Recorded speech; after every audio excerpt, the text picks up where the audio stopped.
Assalamualaikum warahmatullahi wabarakatuh. Teman-teman Serikat Tani Kata, saat ini kita ingin membacakan cerpen terbitan Jawa Pos, cerpen Jawa Pos yang berjudul Masjid di Atas Bukit. Sangat menarik cerpen ini. Dari sisi judulnya saya sudah langsung tertarik untuk membacakannya. Cerpen ini ditulis oleh Dimas Ginanjar dan diterbitkan oleh jawapos.com pada Jumat 14 Mei 2021 pada pukul 20.50 WIB. Sudah sekian tahun yang lalu. Cerpen Masjid di Atas Bukit karya Dimas Ginanjar. Ini ada ilustrasinya karya Subiono _ Jawa Pos. Ilustrasinya gambar sebuah masjid di atas tanah yang kelihatannya di depannya itu seperti danau atau sungai atau laut atau apalah yang pasti menimbulkan bayangan. Cerpen Masjid di Atas Bukit, Dimas Ginanjar. Jawapos.com, Jumat 14 Mei 2021 pukul 20.50 WIB. Azan maghrib belum berkumandang, tapi sudah terdengar senandung selawat di awang-awang. Langit masih lazuardi yang sama, dengan corak kemerahan di ujung tepinya. Jika ujung tepi itu ada. Waduh, manis sekali ini bagian pembukaannya. Ini entah pembukaan, entah nukilan dari bagian cerpen itu yang sengaja ditaruh di atas oleh redaktur. Kita baca selanjutnya. Sungguh, aku selalu suka suasana seperti ini. Tenang dan menenangkan. Nun di atas, burung-burung terbang serentak, berputar searah jarum jam, berarak. Apa yang mereka cari? Entah. Tapi seorang tua pernah berkata, kita ulangi ya. Apa yang mereka cari? Entah. Tapi seorang tua pernah berkata, mungkin mereka sedang tawaf, ibadah. Kita lanjut. Hari ini, walau hujan sudah lama tidak membasuh bumi, tetap aku bersyukur karena masih bisa berdiri tegak menikmati hari. Angin sepoi menerpa menyapa tubuhku, rambut ilalangku sedikit tersibak layu. Wah, lumayan ini.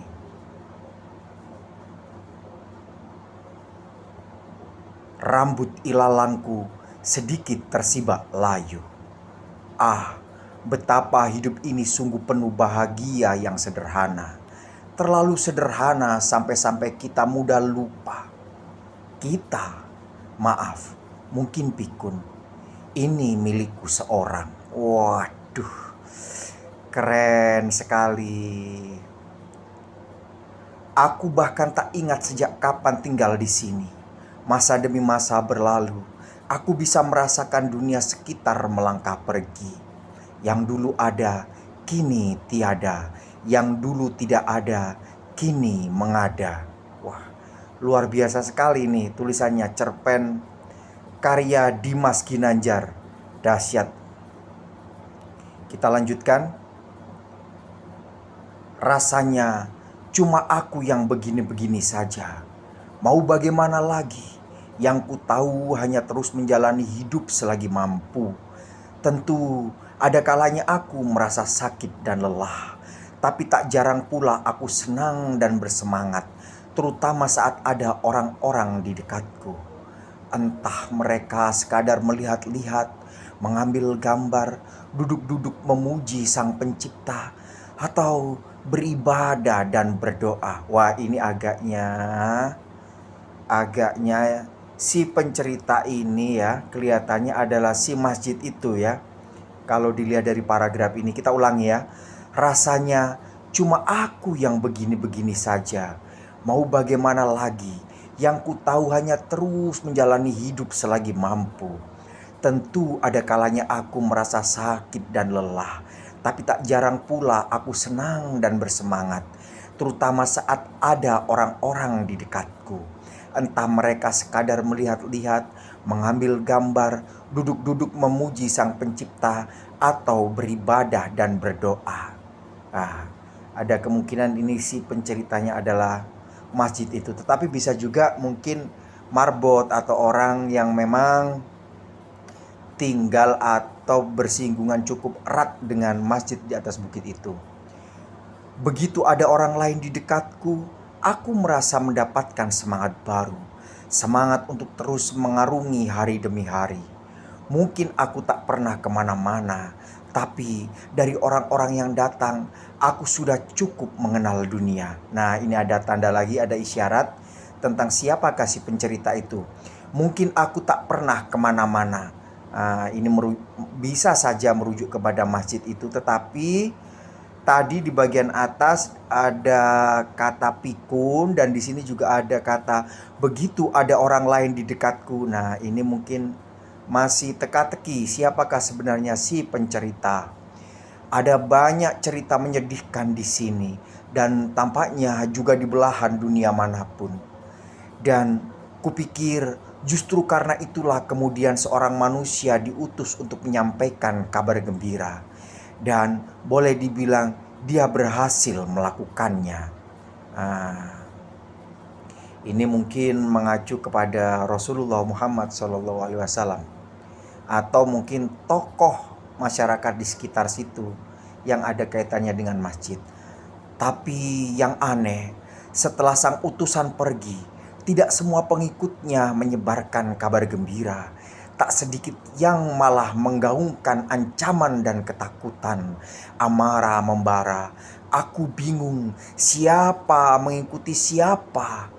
Memang ada kalanya pengikut lebih galak daripada yang diikuti. Macam-macam lah manusia. Nah, ini mungkin lebih jelas lagi ya. Kelihatannya mungkin ini maksudnya adalah Rasulullah dan para pengikutnya yang tidak mencerminkan ajaran menyebarkan kabar gembira sebagaimana dilakukan oleh Rasulullah. Jadi, sejak kapan masjid ini berdiri, Pak? Diperkirakan pada akhir abad ke-16, tahun 1567 Masehi atau 1008 Hijriah.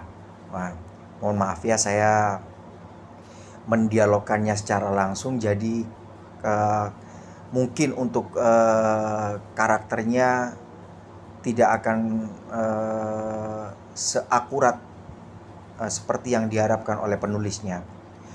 Percakapan dua orang itu, nah ini menjadi saksi. Si pencerita menjadi saksi tentang percakapan tadi. Percakapan dua orang itu mengalihkan lamunanku. Bukan maksudku untuk menguping, melainkan mereka memang sudah berada di dekatku dan suaranya terdengar cukup jelas di tengah gemerisik daun bambu yang bersahutan. Aku belum kenal dengan sosok yang bertanya, tapi orang yang menjawab pertanyaan itu adalah teman karibku. Dia selalu memperhatikan keadaanku, rajin membersihkanku. Lalu, sebentar. Dia selalu memperhatikan keadaanku, rajin membersihkanku. Nah, jadi dia ini adalah sesuatu yang harus dibersihkan oleh si dia atau sosok yang dianggapnya sebagai teman karibnya. Namanya adalah Lalu Alip namanya. Nah, kira-kira seperti itu teman-teman. Sampai di sini barangkali kelihatannya, meskipun kita tidak tahu secara pasti karena kita tidak akan membacanya secara tuntas, mengingat cukup panjang sebuah cerpen yang dimuat di media-media massa, biasanya antara 5 halaman A4 dengan spasi 1,5 atau lebih kurang 10.000 karakter ya, sekitar 10.000 karakter. Jadi mungkin terlalu panjang jika harus kita bacakan semua. Tetapi sampai di sini kita bisa melihat beberapa hal dari cerpen ini. Pertama, si pencerita ini mungkin kelihatannya ada beberapa tanda yang merujuk pada sesuatu benda. Kelihatannya barangkali adalah masjid di atas bukit itu, atau benda-benda yang butuh untuk dibersihkan, entah itu bangku, beduk, atau Alkitab, Al-Quran ya maksudnya, yang ada di dalam masjid itu. Dan ini semacam cerita kesaksian yang dialami oleh si benda. Jelas ini dia adalah benda karena butuh dibersihkan.